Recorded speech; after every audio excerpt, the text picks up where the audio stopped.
Kadiyam నర్సరీలను tourism హబ్గా అభివృద్ధి చేసేందుకు ఏపీ ప్రభుత్వం అడుగులు వేస్తోందని మంత్రి కందుల దుర్గేష్ అన్నారు. అంతర్జాతీయంగా గుర్తింపు ఉన్న రాజమండ్రి సమీపంలోని నర్సరీలకు సందర్శకులు పెద్ద సంఖ్యలో తరలి వచ్చేలా ప్రత్యేక ఆకర్షణలు ఏర్పాటు చేయనున్నామని తెలిపారు. ఈ సందర్భంగా ఏపీ టూరిజం శాఖ మంత్రి కందుల దుర్గేష్ తూర్పు గోదావరి జిల్లా కలెక్టరేట్లో ప్రత్యేక సమీక్ష నిర్వహించారు. వివిధ దేశాల నుంచి సైతం సందర్శకులు వచ్చి కడియం నర్సరీల్లో కొద్ది రోజులు స్టే చేసేలా కాటేజీలు, ఎకో పార్క్ వంటి నిర్మాణాలు చేపట్టనున్నారని తెలిపారు.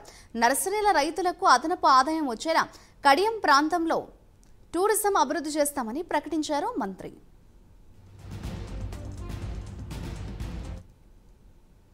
ఇక్కడ నాకు తెలిసినంత వరకు 90% మంది నర్సరీ రైతులు నష్టాల్లో ఉన్నారు.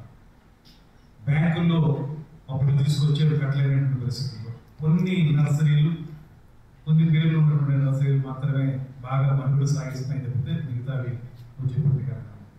అలాంటి సమయంలో ఒక పక్కన మీ నర్సరీ రంగాన్ని కాపాడుకుంటూనే మరో పక్కన వేరే దారుల్లో కూడా మనం ఆదాయాన్ని సమకూర్చుకునేటువంటి విధానాన్ని కూడా నాకు తెలిసి చాలా మంది ఈ ప్రాంతంలో నర్సరీలు చూడడానికి వచ్చేవాళ్ళు కొనటం కంటే కూడా చూడడానికి ఎక్కువ ప్రాముఖ్యత.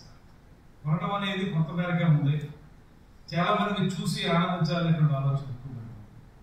అటువంటి సందర్భంలో అలా చూడాలి అనిపించేటువంటి వాళ్ళ ఆలోచనని క్యాష్ చేసుకోవాల్సిన అవసరం. కేవలం అమ్మకం ద్వారానే డబ్బులు రావు. పర్యాటకంగా దీన్ని అభివృద్ధి చేయగలిగితే ఇప్పుడు కరెక్ట్గా ప్రజెంటేషన్ ప్రకారం ఏవైతే మనం